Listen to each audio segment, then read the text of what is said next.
குரு வணக்கத்துடன் class start பண்ணிடலாம். 8th ஸ்டாண்டர்டில் ஹிஸ்ட்ரியில் என்ன பார்த்துக்கிட்டு இருக்கோம்? இந்தியாவில் கல்வி வளர்ச்சி யூனிட் 5. இதில் இன்னையோட கிளாஸ் என்னன்னா பழங்கால இந்தியாவில் கல்வி கல்வி எப்படி இருந்துச்சு. நம்ம என்ன பார்த்தோம்? பிரிட்டிஷ் வரும்போது எப்படிலாம் உள்ள வந்தாங்க, வர்த்தகம் பண்ணுறதுக்காக வந்தாங்க, அப்புறம் ஆட்சியை பிடிச்சாங்க அப்படின்னு பார்த்தோம். இப்போ என்னன்னா அவங்க வர்றதுக்கு முன்னாடி கல்வி எப்படி இருந்துச்சு, அவங்களாம் வந்ததுக்கு அப்புறம் கல்வி எப்படி இருந்துச்சு, இப்போ எப்படி கல்வி இருக்கு, இந்தியாவில் கல்வி வளர்ச்சி எப்படி படிப்படியாக வந்தது, அதை தான் நம்ம பார்க்க போகிறோம்.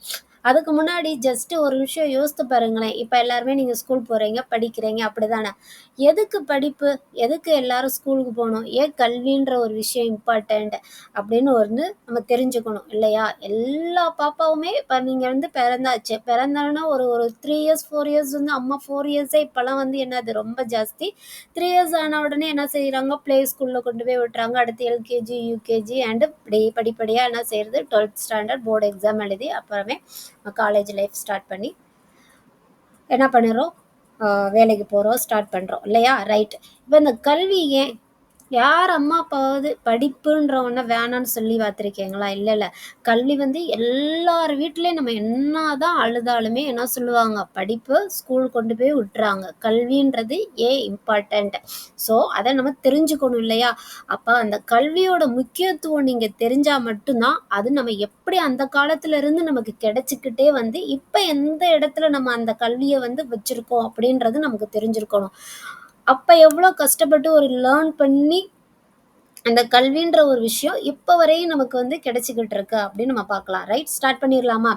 கல்வி ஏன் அப்படின்னா, ஒரு விஷயம் பாருங்க. நம்ம ஏற்கனவே சொன்ன மாதிரி தான், நம்ம பிறந்தாச்சுனாலே வாழ்நாள் முழுக்க அது என்ன செய்யும்? தொடர்ந்துக்கிட்டே இருக்கும். இப்போ கூட பார்ப்பீங்க, தாத்தா பாட்டிலாம் ஏதாச்சும் புக்ஸ் எடுத்து ரீட் பண்ணிகிட்டே இருப்பாங்க இல்லையா? ஸோ நம்ம பிறப்பில் தொடங்கி நம்ம வாழ்நாள் முழுவதும் ஒரு விஷயம் நம்ம கூட லைஃப் லாங் ஒரு ஜேர்னியாக வரும்னா அது படிப்பு மட்டும்தான். சரியா? படிப்போட நோக்கம் என்னன்னா, குழந்தைகள் எல்லாருமே அறிவுசார் திறன்களோட இருக்கணும். அப்படி எல்லாமே அவங்களுக்கு நாலேஜபிள் பர்சனாக இருக்கணும். நம்ம படிப்பு இருந்தாலே ஆட்டோமேட்டிக்காக என்ன பண்ணுவோம்னா, நம்மளோட பாடி ஹெல்த்தை எல்லாத்தையுமே என்ன செய்வோம்? மெயின்டைன் பண்ண ஆரம்பிச்சிருவோம். நம்ம ஸ்கூலில் ஸ்டார்ட் பண்ணுறோம், அடுத்து காலேஜ் படிக்கிறோம், அப்புறம் பல்கலைக்கழகத்தில் எதெல்லாம் எதுக்கு அப்படின்னா, நம்ம பேரண்ட்ஸ் சொல்லுவாங்க, அடிக்கடி ஒரு லைன் சொல்லுவாங்க, உன்னோட எதிர்காலத்தை டிசைட் பண்ணுறதே இந்த கல்வி தான். நல்லா படிச்சுக்கோ, எங்கனால படிக்க முடியல, நீ நல்லா படிச்சுக்கோ அப்படின்ற லைன் எல்லாரோட வீட்டிலையும் பொதுவான ஒரு கருத்தாக தானே இருக்கும். ஏன்னா எதிர்காலம் நம்மளோட கல்வி ஒரு அடிப்படை நமக்கு ஃபண்டமெண்டல் கரெக்டாக ஆயிடுச்சுனாலே, பேஸை நீங்கள் கரெக்டாக கல்வியை பண்ண ஆரம்பிச்சிட்டாலே அவங்க ஃப்யூச்சர் டெஃபினட்டாக யாருமே என்ன சொல்ல முடியாது, ஏன்னா ஒரு பிரைட் ஃப்யூச்சர் இருக்கும். கல்வியை நீங்கள் பேஸ் கரெக்டாக போட்டிங்கன்னா ஃப்யூச்சர் பயங்கர பிரகாசமாக தான் இருக்கும். அதில் மாற்று கருத்தே கிடையாது. இப்போ எல்லாருமே ஸ்கூல் காலேஜ் படிக்கிறீங்க. காலேஜ்லாம் போகும்போது உங்களுக்கு பிடிச்ச ஒரு லாங்குவேஜ், பிடிச்ச ஒரு சப்ஜெக்ட், லாங்குவேஜ் கிடையாது, பிடிச்ச ஒரு சப்ஜெக்ட் எடுத்து என்ன செய்வாங்க? விருப்ப பாடமாக படிப்பாங்க. இப்போ பார்த்தீங்கன்னா மேக்ஸ் காலேஜ் படிக்கும்போது சூஸ் பண்ணுவாங்க. சில பேர் ஃபிசிக்ஸ் பண்ணுவாங்க, சில பேர் பாட்னி, சில பேர் ஜுவாலஜி. ரைட்.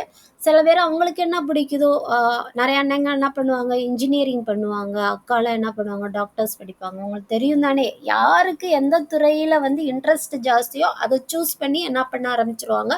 படிக்க ஆரம்பிச்சிருவாங்க. இதெல்லாம் ஏன்னு பார்த்தோம்னா, நம்மளோட எதிர்காலம் சிறப்பாக அமையணுன்ற ஒரே ஒரு காரணத்துக்காக தான். இப்போ அதில் தேர்ந்தெடுத்து படிக்கும் போது, இப்போ ஒரு குழந்தை அறிவியல் பாடத்தில் ஏதாவது ஒரு, இப்போ பாருங்களேன், இயற்பியல் எடுத்து படிக்குதுன்னா அந்த பிள்ளைக்கு அறிவியல் சார்ந்த ஒரு அறிவு அடிப்படையாக அவங்களுக்கு நிறையா இருக்கும். அவங்கள்ட்ட பற்றி நீங்கள் கேட்டீங்கன்னா மற்ற சப்ஜெக்டில் அவங்களுக்கோட திறமையை விட அந்த இயற்பியல் பாடத்தில் அவங்களோட திறமை ஜாஸ்தியாக இருக்கும். அதே இது மேக்ஸ் ஸ்டூடெண்ட்டை பார்த்தீங்கன்னா மற்ற பாடங்களோட மேக்ஸ் அவங்க சுலபமாகவும் அண்டர்ஸ்டாண்ட் பண்ணி உங்களுக்கு விறுவிறுன்னு என்ன செய்வாங்க? சொல்லித்தர ஆரம்பிச்சிருவாங்க. எந்த ஒரு துறையை தேர்ந்தெடுத்து படிக்கிறோமோ அந்த துறையில் ஆட்டோமேட்டிக்காக அவங்க நாலேஜ் என்ன ஆகும்? இம்ப்ரூவ் ஆகிட்டே வந்துட்டு இருக்கும். ரைட்டா? இந்தியாவுல வந்து எத்தகைய பரிமாண வளர்ச்சி வந்து வந்துச்சுன்றத தான் நம்ம என்ன செய்ய போறோம் பார்க்க போறோம். பழைய காலத்துல வந்து குருகுல அமைப்பு. குருகுல அமைப்புனா என்னன்னா, ஒரு குரு இருப்பாங்க. அந்த குருவுக்கு வந்து சீடர்கள் கொண்டு வந்துருவாங்க. அந்த சீடர்கள் யாரா இருப்பாங்கன்னா, அரசர்கள் இருப்பாங்க இல்லையா? அவங்களோட மகன், மகள்கள் இல்லைன்னா அந்தணர்கள் இருப்பாங்க இல்லையா? அவங்களுக்கு மட்டும் தான் கல்வின்ற ஒண்ணு குடுத்தாங்க. மத்த யாராலயுமே என்ன செய்ய முடியாது? கல்வி கற்க முடியாது. அதாவது பொதுமக்கள் இருப்பாங்க இல்லையா? மக்கள் இருப்பாங்கல்ல, மக்கள் யாருக்குமே கல்வி கிடையாது. அந்தணர்களுக்கும் ராஜாவோட குழந்தைகளுக்கு மட்டுமே கல்வின்ற ஒண்ணு இருந்துச்சு. அதுலயுமே என்ன இருக்கும்னா, ஆசிரமங்கள்லயும், மடங்கள்லயும் போய் தான் அவங்க படிக்கணும். ஆசிரியர்கள் வரமாட்டாங்க. குழந்தைகள் இந்த குழந்தை அரச குடும்பத்துல உள்ள குழந்தைகளும், அந்தணர்களோட குழந்தைகள் இருப்பாங்க இல்லையா? அவங்களும் மட்டுமே தான் படிக்கணும். அவங்க என்ன பாடங்கள் பண்ணுவாங்கன்னா, வேத பாடல்கள், வேதங்கள் இருக்குல்லையா? அந்தோட பாடல்கள் வந்து மனப்பாடம் பண்ணி சொல்லுவாங்க. அததான் அவங்க வந்து அந்த காலத்துல படிச்சாங்க. புக்கா வந்து அவங்களுக்கு அதுதான் இருக்கும். சமஸ்கிருத இலக்கணம், உரைநடை, செய்யுள் எழுதுதல், அப்புறம் தர்க்க சாஸ்திரம், பௌதீக மெய்யியல் போன்ற பாடங்கள தான் அவங்க என்ன செய்வாங்க? கத்துக்குவாங்க. அந்த பாடத்திட்டத்துல வானியல், வானத்துல நடக்கிறது இல்லையாடா? அத வானியல், கணிதம், மருத்துவம், ஜோதிடம் இதெல்லாமே அவங்க என்ன செஞ்சிருவாங்க? கத்துக்குவாங்க. தமிழ்நாட்டுல அப்படிப்பட்ட பெண்களும் இருந்தாங்கல்ல. யார் யாரு? சங்க காலத்துலனா நீங்க தமிழ் புக்லயே படிச்சிருப்பீங்க. ஔவையார், ஆதிமந்தியர் போன்ற எத்தன 40க்கும் மேற்பட்ட பெண்கள் எந்த காலத்துல இருந்திருக்காங்க? சங்க காலத்திலேயே என்ன செஞ்சிருக்காங்க? இருந்திருக்காங்க. அடுத்து சிவகங்கை கீழடியில் இருக்குல்ல, சிவகங்கை தெரியுமா? மதுரை மாவட்டம் பக்கத்துல சிவகங்கை இருக்கும். அங்க உள்ள கீழடியில என்ன பண்ணியிருக்காங்க? எழுத்து வடிவ பொறிப்புகள். இதோ இந்த பிக்சர்ல இருக்கு இல்லையா? அந்த மண் ஓடு உடைஞ்சிருக்கு இல்லையா? அதுல வந்து ஒரு லெட்டர்ஸ் எழுதியிருக்குல்ல, அந்த லெட்டர்ஸ் தான் எழுத்து வடிவ பொறிப்புகள். அது என்ன நமக்கு சொல்லுதுன்னா, 6ஆம் நூற்றாண்டுக்கு முன்பே கல்வி வந்து எவ்வளவு ஒரு மேம்பாட்டு வந்து இருந்திருக்குன்றத நமக்கு வந்து இந்த அறிவியல் பூர்வமா வந்து நமக்கு நிரூபிக்கப்படுது இல்லையா? இந்த கீழடி இருக்கு இல்லையா? அந்த பானை ஓடு. இந்த பானை ஓடே வந்து எப்ப எழுதப்பட்டது இந்த எழுத்துக்கள்னா, 6ஆம் நூற்றாண்டுக்கு முன்பே. அப்ப இந்த லெட்டர்ஸ் எழுதுறாங்கன்னா, அப்ப அவங்களுக்கு என்ன இருந்திருக்கு? கல்வி அறிவு வந்து இருந்திருக்கு. நெடுஞ்செழியன் என்ன பண்றாரு? புறநானூற்று பாடல்ல 183 பாடல்கள் இருக்குல்லையா? அதுல கல்வியின் முக்கியத்துவத்த பத்தி அவர் என்ன செஞ்சிருக்காரு? எடுத்து சொல்லியிருக்காரு. எவ்வளவு ஏழ்மை நிலையில இருந்தாலுமே அவங்க தான் குரு கிட்ட போய் பாடம் கத்துக்கணும். ஆசிரியர்கள் குழந்தைகள தேடி வரமாட்டாங்க. குழந்தைகள் வந்து ஆசிரியர்கள்ட்ட போய் தான் பாடம் கற்கணும். ஓகேவா? கற்கணும். சரி, ஓகே. அந்த ஆசிரியர்களுக்கு எவ்வளவு ஏழ்மையில இருந்தாலுமே சில பரிசில்கள் வந்து அந்த குழந்தைகள் வந்து என்ன செய்யணும்? குடுக்கணும். அப்ப என்னதான் நம்ம அம்மாவே இருந்தாலுமே, அதுல அம்மாக்கு ஒரு 4 குழந்தைங்க, 5 குழந்தைங்க இருக்குன்னு வச்சுக்கோங்க. அதுல வந்து கற்றறிந்த குழந்தையவே அவங்க என்ன செய்வாங்களாம்? பெரிதும் ஆதரிப்பாங்க. ஏன்? கற்றறிந்தா ஆட்டோமேட்டிக்கா அவங்களுக்கு டிசிப்ளின் வந்துரும், ஒழுக்கம் வந்துரும். அவங்களுக்கு நாலேட்ஜ் கேதர் ஆயிரும். அவங்க கற்றறிங்கிறதுனா கல்வி மட்டும் கிடையாது. கற்றறிந்தெல்லாம் கல்விய படிச்சாலே எல்லா ஒரு என்ன செஞ்சிடலாம்? எல்லா ஒரு நல்ல பழக்கங்களும் அவங்களுக்கு ஆட்டோமேட்டிக்கா வந்துரும். அதுக்கு தான் சொல்றாங்க, அம்மாக்களுக்கே கற்றறிந்த குழந்தைய தான் ரொம்ப ஆதரிப்பாங்க அப்படி சொல்லியிருக்காங்க. அந்த காலத்துல மன்னர்கள் கூட கற்றோரின் சொற்களுக்கே முக்கியத்துவம் கொடுப்பாங்க. ஒரு அரசபை இருக்குன்னா, அதுல கற்றறிந்திருப்பாங்க இல்லையா? புலவர்கள், அமைச்சர்கள் அவங்கலாம் கற்றறிந்தவன் தான். அவங்க சொன்னாங்கன்னா, அரசர் கூட என்ன செய்வாரு? கேட்பாங்க. ஸோ, இந்த இடத்துல கல்வியோட முக்கியத்துவம் புரியுதா? 5 குழந்தையுமே அம்மாவுக்கு இம்பார்ட்டன்ட் தான். ஆனா, அதுல வந்து அம்மா யார ரொம்ப நேசிப்பாங்க சொல்றாங்க? அதாவது ஆதரிப்பாங்கன்னா, சப்போர்ட் பண்ணுவாங்க. யாருக்கு எது சொன்னாலும் அவன் சொல்றது கரெக்டா இருக்கும். அவ சொல்றது கரெக்டா இருக்கும். அவங்க சொல்றது எப்பயுமே கரெக்ட் அப்படின்னு ஒரு மன்னர் கூட சொல்றாங்க. அது யாருன்னு பார்த்தா கற்றறிந்தவர்கள், கல்வியில் சிறந்தவர்கள், கல்வியை அறிந்தவர்கள். அப்ப கல்விக்கு எவ்வளவு ஒரு முக்கியத்துவம் கொடுத்திருக்காங்கன்னு பாருங்க. சரியா?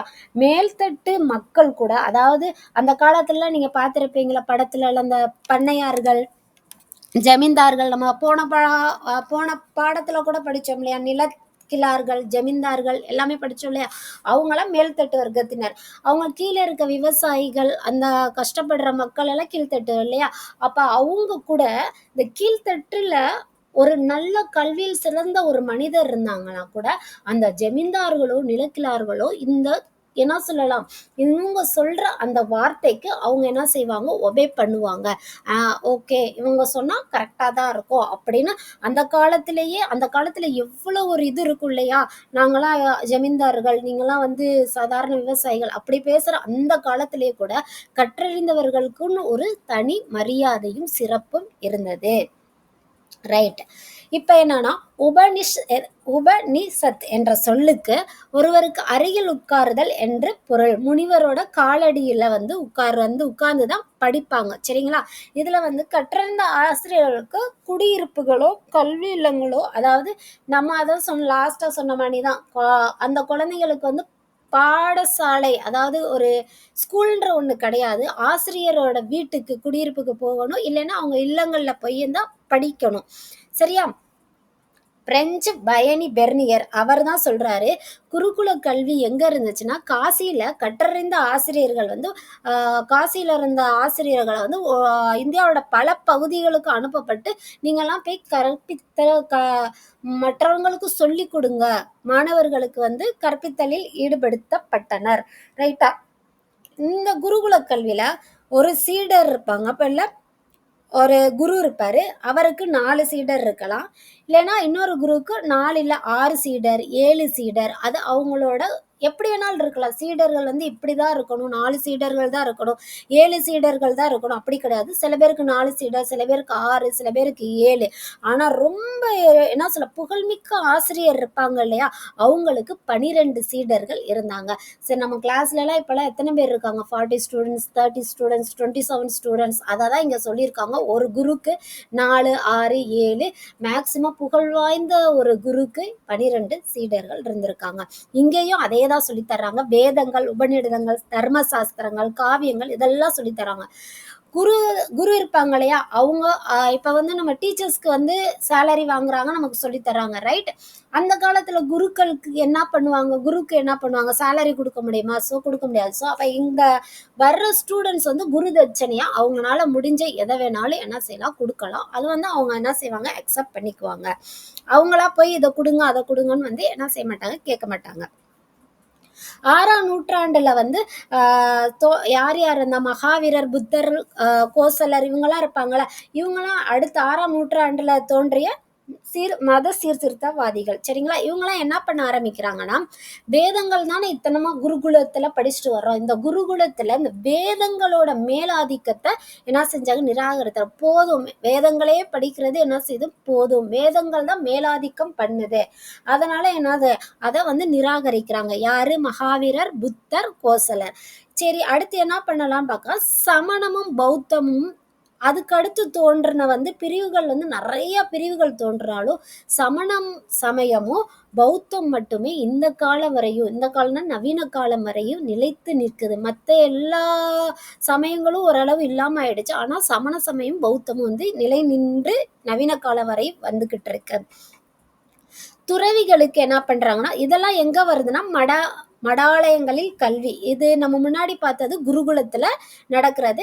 இந்த மகாவீரர், புத்தர்லாம் வர்றது மடாலயங்கள்ல. மடாலயங்கள் தெரியும்ல, கோயில்ல உள்ள கோயில் பக்கத்துல ஒரு மடாலயம் இருக்கும் இல்லையா? அதுல உள்ள கல்வி. அங்க கல்வி எப்படி வந்துச்சுன்னா, இங்க வந்து வேதங்களோட இதெல்லாம் வேணாம், இங்க வந்து என்ன பண்ணலாம், கல்வியை துறவிகளுக்கு அங்க மடாலயங்கள்ல போய் யார் கற்பாங்கன்னா, அதாவது படிப்பாங்கன்னா, யார் படிப்பாங்கன்னு பார்த்தோம்னா, துறவிகள் தான் அங்க வந்து என்ன செய்றாங்க, படிக்கிறாங்க. எதை படிக்கிறாங்கன்னா, கல்வியை கற்பிப்பது, அவங்களுக்கு பயிற்சி அளிப்பு.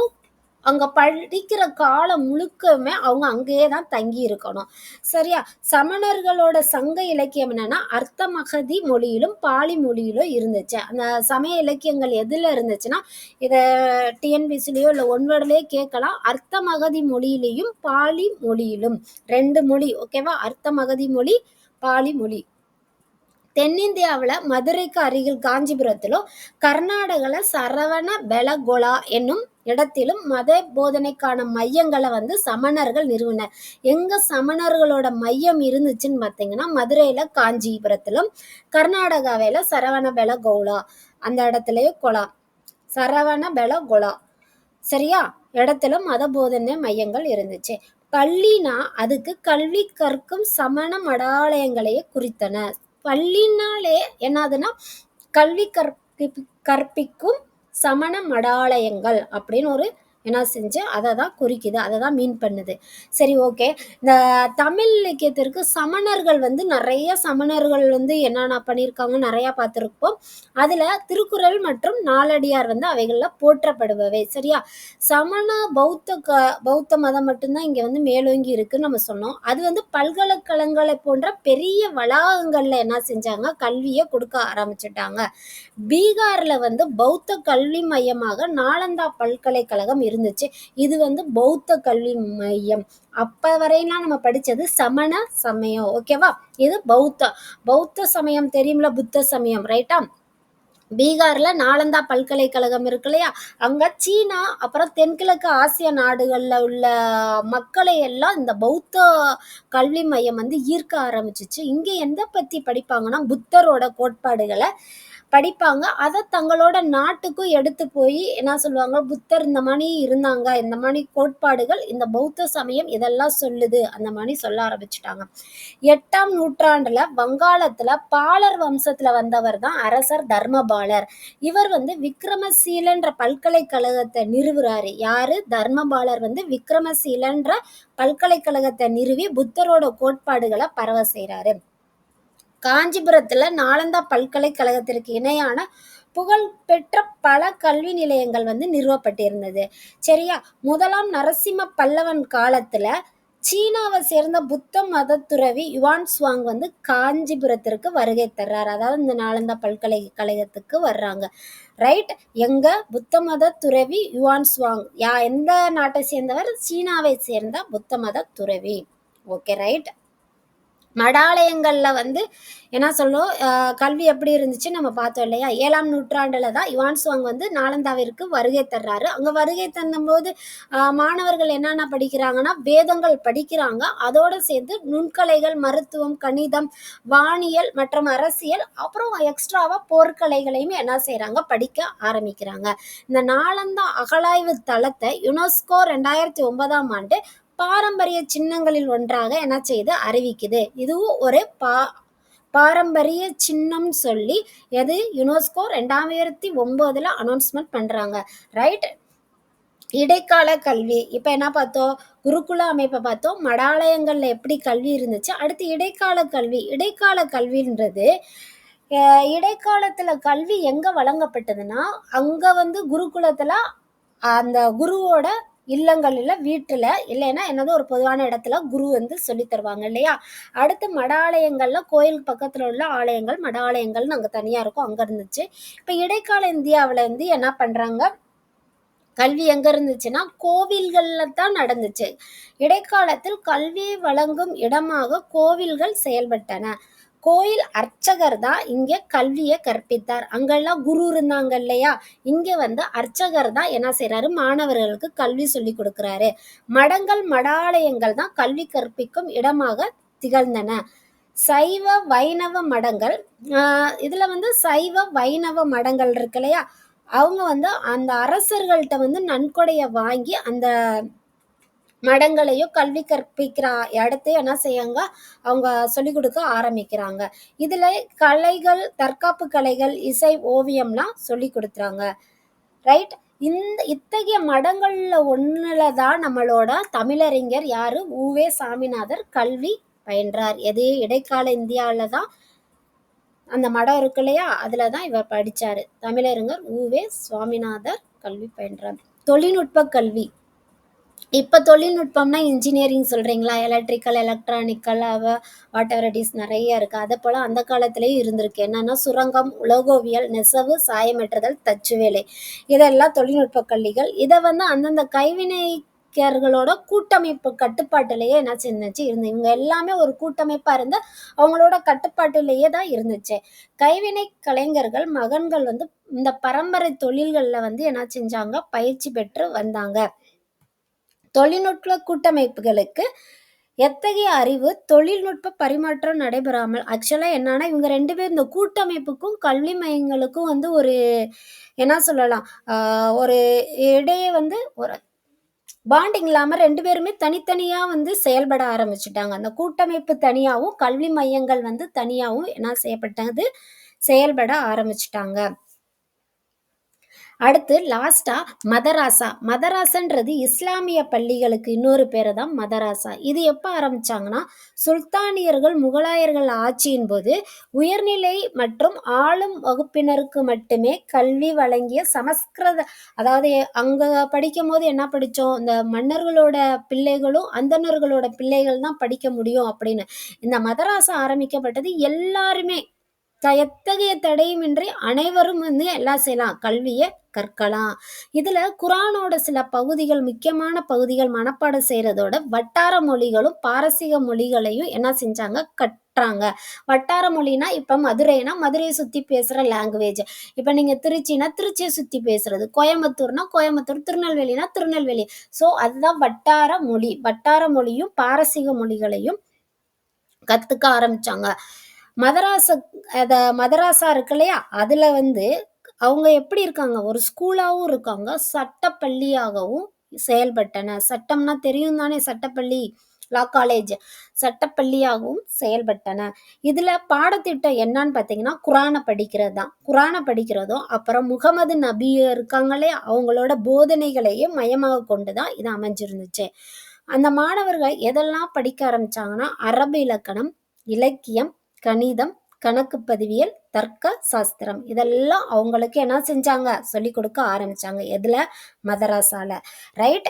இப்ப வந்து நம்ம என்ன செஞ்சிருக்கோம்? இடைக்கால கல்வி வரையும் பார்த்திருக்கோம். இனிமே வந்து பிரிட்டிஷ் உள்ள வந்ததுக்கு அப்புறம் நம்மளோட கல்வி எப்படி இருந்துச்சு அப்படின்லாம் நம்ம என்ன செய்வோம்? பார்ப்போம். இன்னும் இன்ட்ரெஸ்டிங்கா இருக்கும் கிளாஸ். எப்பயுமே படிக்கும் போது புரிஞ்சு படிங்க, மனப்பாடம் பண்ணாதீங்க. எப்பயுமே புரிஞ்சு படிச்சோம்னா மற்றவங்களுக்கு சொல்லி கொடுக்கும்போது நமக்கு என்ன செய்யும்? ஒரு 100 தடவைக்கு நம்ம படிச்சதுக்கு ஈக்குவலா இருக்கும். எப்பயும் நமக்கு மறக்காது. ரைட். ரைட். நல்லா படிங்க.